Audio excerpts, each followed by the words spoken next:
स्वागत है आपको अपना YouTube channel BK unique classes पे।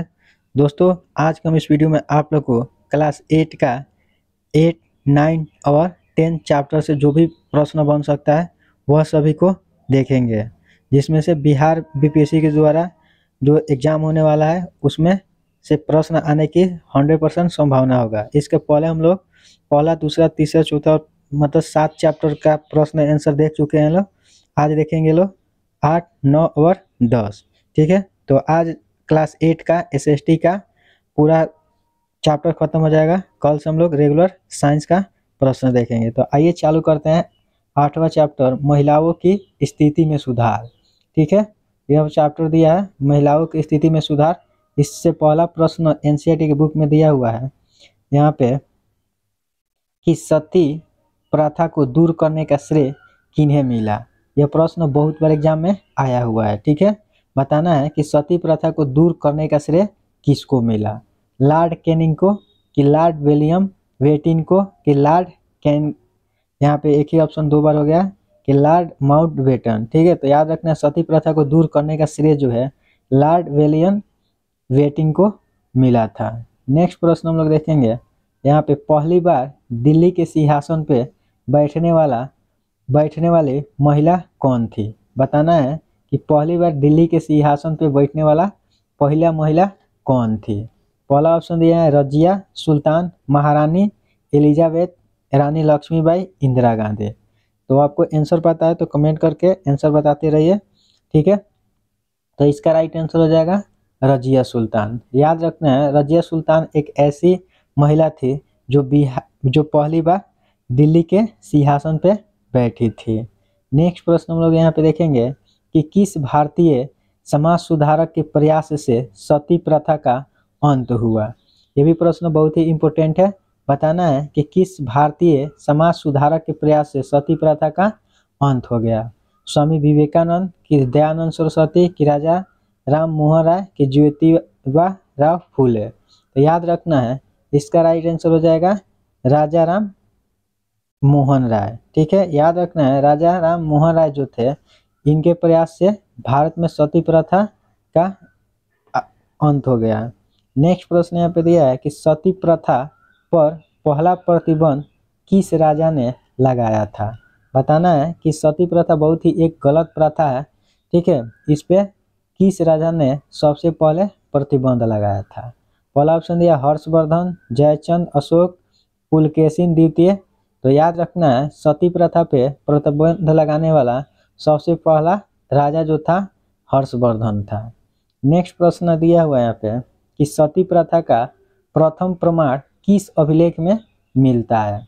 बताना है कि सती प्रथा जो है उसका प्रथम प्रमाण किस अभिलेख में देखने को मिलता है।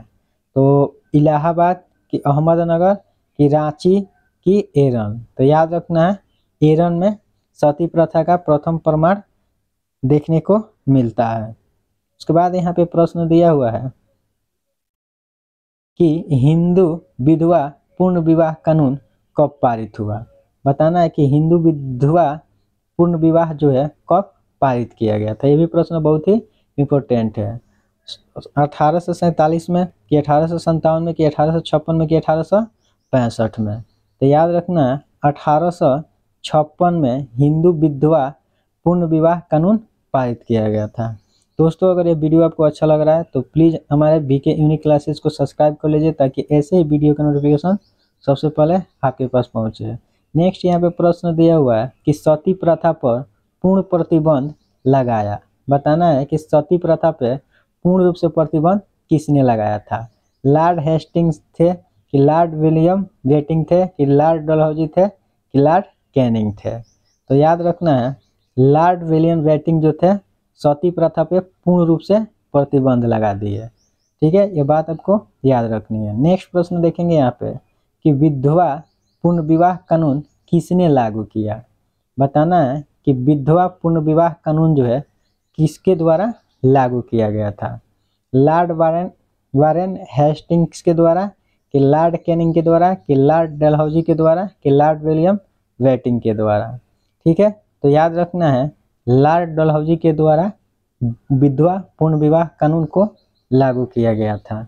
उसके बाद हम लोग प्रश्न देखेंगे कि किसके प्रयासों से 1872 ईस्वी में देसी बाल विवाह अधिनियम पारित हुआ। बताना है कि किसके प्रयास से 1872 में देसी बाल विवाह का अधिनियम पारित किया गया था। याद रखना है राजा राम मोहन राय कि वाल्मीकि चंद्र चटर्जी की केशव चंद्र सेन, यही हमारा राइट आंसर हो जाएगा। ठीक है, केशव चंद्र सेन के प्रयास से 1872 ईस्वी में देसी बाल विवाह अधिनियम पारित किया गया था। नेक्स्ट प्रश्न यहाँ पे दिया हुआ है कि स्वामी दयानंद सरस्वती ने स्थापना की। यह प्रश्न बहुत बार एग्जाम में पूछा जा चुका है। बताना है कि स्वामी दयानंद सरस्वती जी जो थे वह क्या चीज़ के स्थापना किए थे, प्रार्थना समाज की, आर्य समाज की, ब्राह्मण समाज की, इनमें से कोई नहीं। तो याद रखना है स्वामी दयानंद सरस्वती जो थे प्रार्थना समाज के, आर्य समाज के संस्थापना किए थे। ठीक है, नेक्स्ट प्रश्न हम लोग देखेंगे कि स्त्री शिक्षा के लिए कलकत्ता के तरुण स्त्री सभा की स्थापना कब किया गया। बताना है कि स्त्री शिक्षा के लिए कलकत्ता में तरुण स्त्री सभा की जो बैठक हुआ था वह कब हुआ था। तो 1785 ईस्वी में हुआ था कि 1721 में हुआ था कि 1806 में हुआ था कि 1819 में हुआ था। तो याद रखना है 1819 ईस्वी में स्त्री शिक्षा के लिए कलकत्ता में एक प्रकार के सभा का गठन किया गया था जिसको तरुण स्त्री सभा के नाम से जानते हैं। नेक्स्ट प्रश्न याद रखना है कि बेगम रुकिया सखावत हुसैन ने मुस्लिम लड़कियों के लिए कहाँ कहाँ विद्यालय खोले। बताना है कि बेगम रुकिया सखावत हुसैन जो थे मुस्लिम लड़कियों के लिए कहाँ कहाँ पे विश्वविद्यालय मतलब विद्यालय खोले थे। कलकत्ता और पटना में, कि चेन्नई और रांची में, कि मुंबई और पुणे में, कि दिल्ली और लखनऊ में। तो याद रखना है कलकत्ता और पटना में बेगम रुकिया सखावत हुसैन ने मुस्लिम लड़कियों के लिए विद्यालय खोले थे। नेक्स्ट प्रश्न यहाँ पे देखेंगे लोग कि भोपाल की बेगमों ने लड़कियों के शिक्षा के लिए विद्यालय कहाँ खोले। बताना है कि भोपाल की जो बेगम थे वह लड़कियों की शिक्षा के लिए कहाँ पे विद्यालय खोले थे, अलीगढ़ में, कि भोपाल में, कि इलाहाबाद में, कि बनारस में। तो याद रखना है भोपाल के बेगमों ने लड़कियों को शिक्षा देने के लिए अलीगढ़ में विद्यालय खोले हुए थे। उसके बाद यहाँ पे प्रश्न दिया हुआ है कि स्त्री पुरुष तुलना नामक पुस्तक किसने लिखा। बताना है कि स्त्री और पुरुष के बारे में एक पुस्तक लिखा गया है जिसमें बताया गया स्त्री और पुरुष के बारे में। तो वह पुस्तक के लेखक कौन है। बताना है कि महादेवी वर्मा है, कि रास सुंदरी देवी है, कि तारा बाई शिंदे है, कि प्रभावती देवी है। तो याद रखना है एक पुस्तक है स्त्री पुरुष तुलना। ठीक है, इस पुस्तक के लेखक जो है तारा बाई शिंदे है। ठीक है, जिसमें स्त्री और पुरुष के बारे में बताया गया है। नेक्स्ट प्रश्न यहाँ पे दिया हुआ है कि किसने दिए की रोशनी में पढ़ना लिखना सीखा। बताना है कि किसने दिया की रोशनी में पढ़ना लिखना सीखा था। तो रास बिहारी देवी ने, कि महादेवी वर्मा ने, कि रास सुंदरी देवी ने, कि राम सुंदरी देवी ने। तो याद रखना है कि रास बिहारी देवी जो थे वह क्या किए थे कि दिए की रोशनी में पढ़ना और लिखना सीखे हुए थे। तो दोस्तों यह वीडियो 8वां चैप्टर खत्म हो गया। ठीक है, इसके बाद हम लोग देखेंगे 9वां चैप्टर। ठीक है, 9वां चैप्टर के नाम दिया हुआ है कि जाति प्रथा की चुनौतियाँ। ठीक है, तो देखेंगे कि जाति प्रथा की चुनौतियाँ से कौन कौन प्रश्न बन सकता है। ठीक है, तो यहाँ पहला प्रश्न दिया हुआ है कि कंपनी सरकार ने भारत में कौन सा समाज सुधार का कार्य नहीं किया। बताना है कि कंपनी सरकार ने भारत में कौन सा समाज सुधार का कार्य नहीं किया था। सती प्रथा को बंद करने का कार्य, नर बलि को बंद करने का कार्य, कि विधवा विवाह को बढ़ावा देने का कार्य, कि गुलामी बंद करने का कार्य। तो याद रखना है गुलामी बंद करने का कार्य जो है वह कंपनी सरकार भारत में कार्य नहीं किया था। उसके बाद नेक्स्ट प्रश्न हम लोग यहाँ पे देखेंगे कि सत्य शोधक समाज जो है उसकी स्थापना किसने की थी। बताना है कि सत्य शोधक समाज जो था उसका स्थापना किसने किया था। बताना है कि ज्योतिराव फूले, कि हरिदास ठाकुर, कि एक नाथ, की सावित्री बाई फूले। तो याद रखना है सत्य शोध समाज जो था उसका स्थापना ज्योतिराव फूले ने किए थे।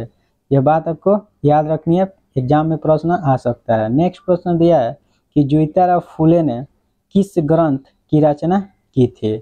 बताना है कि ज्योतिराव फूले जो थे निम्नलिखित में से किस ग्रंथ की रचना किए थे। वर्ग व्यवस्था की गुलामगिरी की स्त्री पुरुष तुलना की इनमें से कोई नहीं। तो याद रखना है गुलामगिरी जो है उस पुस्तक का लेखक ज्योतिराव फूले थे। उसके बाद प्रश्न दिया है कि ब्राह्मण समाज के संस्थापक कौन थे। यह प्रश्न सभी कोई जानता है, याद रखना है राजा राम मोहन राय ने इसका स्थापना किए थे। नेक्स्ट प्रश्न यहाँ पे हम लोग देखेंगे कि प्रथम विश्व धर्म सम्मेलन कब हुआ। बताना है कि प्रथम विश्व धर्म सम्मेलन जो है वह कब हुआ था। 1893 ईस्वी में हुआ था कि 1883 ईस्वी में हुआ था कि 1839 ईस्वी में हुआ था कि 1898 ईस्वी में हुआ था। तो याद रखना है प्रथम विश्व धर्म सम्मेलन जो था वह 1893 ईस्वी में हुआ था। यह बात आपको याद रखनी है, एग्जाम में आ सकता है। नेक्स्ट प्रश्न यहाँ पे दिया हुआ है कि दक्षिण में जाति सुधार आंदोलन के नायक थे। बताना है कि दक्षिण में जाति सुधार आंदोलन जो था उसका नायक कौन थे। डीके कर्वे की वीरेथ लिंगम की ईवी रामास्वामी। ठीक है, तो याद रखना है ईवी रामास्वामी जो थे दक्षिण में जाति सुधार के नायक थे। उसके बाद प्रश्न यहाँ पे दिया हुआ है कि ईवी स्वामी नायकार प्रसिद्ध थे। बताना है कि ईवी रामास्वामी जो थे वह किसके लिए प्रसिद्ध थे। बताना है, तो याद रखना है गुरुदेव के लिए, गोखले के लिए कि पेरियार के लिए। तो याद रखना है ईवी स्वामी रामास्वामी नायकार जो थे वह पेरियार के लिए बहुत ही प्रसिद्ध थे। उसके बाद प्रश्न दिया हुआ है कि आधुनिक भारत का जनक किसको कहा जाता है। बताना है कि आधुनिक भारत जो है उसका जनक किसको कहा जाता है। तो याद रखना है आधुनिक भारत का जो जनक है उसे हम लोग राजा राम मोहन राय को कहते हैं। नेक्स्ट प्रश्न देखेंगे यहाँ पे कि प्रार्थना समाज के संस्थापक कौन थे। बताना है कि प्रार्थना समाज जो था उसका संस्थापक कौन थे। तो याद रखना है डॉक्टर आत्माराव पांडुरंग जो थे वह प्रार्थना समाज के संस्थापक थे। उसके बाद यहाँ पे प्रश्न दिया है कि अलीगढ़ में मोहम्मद एंग्लो ओरिएंटल कॉलेज की स्थापना किसने किया था। तो याद रखना है सर सैयद अहमद खान जो थे इसकी स्थापना किए हुए थे। नेक्स्ट प्रश्न यहाँ पे दिया हुआ है कि रामकृष्ण के संस्थापक कौन थे। बताना है कि रामकृष्ण जो थे उसका संस्थापक कौन थे। तो याद रखना है स्वामी विवेकानंद रामकृष्ण के संस्थापक थे। उसके बाद नेक्स्ट प्रश्न देखेंगे कि प्रथम विश्व धर्म सम्मेलन किस शहर में हुआ था। बताना है कि प्रथम विश्व धर्म सम्मेलन जो था वह कहाँ पे हुआ था। तो याद रखना है शिकागो शहर में विश्व प्रथम धर्म सम्मेलन हुआ था। नेक्स्ट प्रश्न यहाँ पे देखेंगे कि दयानंद सरस्वती का जन्म कहाँ हुआ था। बताना है कि दयानंद सरस्वती का जन्म जो है वह कहाँ हुआ था। सातारा में हुआ था कि गुजरात में कि उड़ीसा में कि बिहार में। तो याद रखना है दयानंद सरस्वती जो थे उनका जन्म गुजरात राज्य में हुआ था।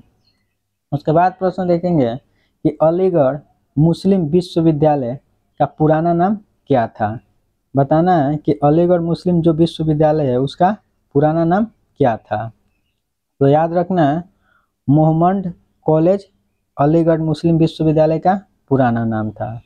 नेक्स्ट यह चैप्टर खत्म हुआ। अब हम लोग देखेंगे 10वां चैप्टर और अंतिम चैप्टर 8वां क्लास के एसएसटी का यह लास्ट चैप्टर है। ठीक है, इससे क्या क्या प्रश्न बन सकते हैं इस सभी को हम लोग देखेंगे। तो पहला प्रश्न इससे बन सकता है जिस चैप्टर का नाम है राष्ट्रीय आंदोलन। ठीक है, तो पहला प्रश्न दिया है कि लॉर्ड कर्जन ने 16 अक्टूबर 1905 को किस राज्य का विभाजन किया। बंगाल इसका राइट आंसर हो जाएगा। ठीक है, नेक्स्ट प्रश्न हम लोग देखेंगे कि कांग्रेस के पहले अध्यक्ष कौन थे। बताना है कि कांग्रेस जो था उसका प्रथम अध्यक्ष कौन थे। तो बयोमस चंद्र बनर्जी जो थे कांग्रेस के प्रथम अध्यक्ष थे। उसके बाद यहाँ पे प्रश्न दिया हुआ है कि अगस्त 1942 को भारत छोड़ो आंदोलन की घोषणा किसने किया था। तो याद रखना है सन 1942 ईस्वी में भारत छोड़ो आंदोलन की घोषणा जो था महात्मा गांधी ने किए थे। नेक्स्ट प्रश्न देखेंगे कि बंगाल विभाजन के समय वायसराय था। बताना है कि बंगाल विभाजन जो था उसके समय वहाँ के वायसराय कौन था। तो याद रखना है लॉर्ड कर्जन जो था बंगाल विभाजन के समय वायसराय था। नेक्स्ट प्रश्न दिया है कि Indian home call society lawn के संस्थापक कौन थे। तो याद रखना है व्योमेश चंद्र पाल जो थे इसका संस्थापक थे। नेक्स्ट प्रश्न है कि भारत दुर्दशा नाटक को नाटककार कौन है। बताना है कि भारत दुर्दशा नाटक जो है उसका नाटककार जो है वह कौन है। तो याद रखना है भारतेंदु हरिश्चंद्र जो थे इस नाटक के नाटककार थे। नेक्स्ट प्रश्न दिया कि कांग्रेस की स्थापना किसने की। बताना है कि कांग्रेस जो है उसका स्थापना किसने किया था। तो याद रखना है A.O. ह्यूम यहाँ पे होगा, यही क्या किए थे, कांग्रेस की स्थापना किए हुए थे। नेक्स्ट प्रश्न दिया है कि स्वराज मेरा जन्मसिद्ध अधिकार है, मैं इसे लेकर रहूंगा। ठीक है, यह बात किसने कहा है। तो याद रखना है बाल गंगाधर तिलक जो थे बोले थे कि स्वराज मेरा जन्मसिद्ध अधिकार है, मैं इसे लेकर रहूंगा। नेक्स्ट प्रश्न दिया है कि जलियांवाला बाग हत्याकांड किस वर्ष घटित हुआ। ठीक है, तो याद रखना है जलियांवाला बाग हत्याकांड जो था वह 13 अप्रैल 1919 ईस्वी को क्या हुआ था, घटित हुआ था। नेक्स्ट प्रश्न देखेंगे कि गांधी जी का असहयोग आंदोलन शुरू हुआ। बताना है कि गांधी जी ने असहयोग आंदोलन कब शुरू किए थे। तो याद रखना है 1 अगस्त 1920 ईस्वी को गांधी जी ने क्या किए थे, असहयोग आंदोलन शुरू किए थे। नेक्स्ट प्रश्न दिया कि बंगाल विभाजन कब हुआ। यह प्रश्न बहुत बार एग्जाम में आया हुआ है। बताना है कि बंगाल विभाजन जो है वह कब हुआ था। तो याद रखना है बंगाल विभाजन जो था 1905 ईस्वी में हुआ था, यह बात आपको याद रखनी है। नेक्स्ट प्रश्न देखेंगे कि लाल बाल पाल के नाम से कौन प्रसिद्ध है। बताना है कि लाल बाल पाल के नाम से किस लाल को जानते हैं। ठीक है, तो याद रखना है लाला लाजपत राय को लाल बाल पाल के नाम से जानते हैं लोग। नेक्स्ट प्रश्न यहाँ पे देखेंगे कि चौरा चौरी अग्निकांड कब घटित हुआ। बताना है कि चौरी चौरा जो अग्निकांड था वह कब घटित हुआ था। तो याद रखना है 5 फरवरी 1922 ईस्वी को चौरी चौरा अग्निकांड जो है घटित हुआ था। नेक्स्ट प्रश्न दिया हुआ है कि भारत का नया संविधान लागू हुआ। बताना है कि भारत का संविधान जो है वह कब लागू हुआ था। तो याद रखना है 26 जनवरी 1950 ईस्वी को भारत का नया कानून लागू हुआ था। ठीक है, याद रखना है कि 26 जनवरी 1950 ईस्वी को भारत का नया कानून लागू हुआ था। नेक्स्ट प्रश्न देखेंगे कि नमक कानून कब तोड़ा गया। बताना है कि नमक कानून जो है उसको कब तोड़ा गया था। तो याद रखना है मार्च 1930 को नमक कानून को तोड़ दिया गया। नेक्स्ट प्रश्न देखेंगे आज़ाद हिंद फौज का गठन किसने किया था। बताना है कि आज़ाद हिंद फौज जो था उसका गठन किसने किया था। तो याद रखना है नेताजी सुभाष चंद्र बोस जो थे वह आज़ाद हिंद फौज के गठन किए थे। नेक्स्ट और आज का अंतिम प्रश्न देखेंगे कि ताना भगत का जन्म कब हुआ था। बताना है कि ताना भगत का जन्म कब हुआ था। तो याद रखना है 1888 ईस्वी में ताना भगत का जन्म हुआ था। तो दोस्तों आज के इस वीडियो में पूरा हम लोग क्लास 8 का सभी SST का चैप्टर का MCQ प्रश्न देख चुके हैं। हम लोग कल से अब क्या करेंगे, साइंस का देखेंगे, उसके बाद 7 का, तब 6 का, तब 5 का, तब 9th और 10th का सभी का चैप्टर वाइज प्रश्न आंसर करेंगे। तो दोस्तों अगर ये वीडियो आपको अच्छा लगा है तो प्लीज़ हमारे चैनल को सब्सक्राइब कर लीजिए ताकि ऐसे वीडियो का नोटिफिकेशन सबसे पहले आपके पास पहुँचे, और लाइक करना न भूलें। मिलते हैं कल क्लास 6 का सभी चैप्टरों को लेकर।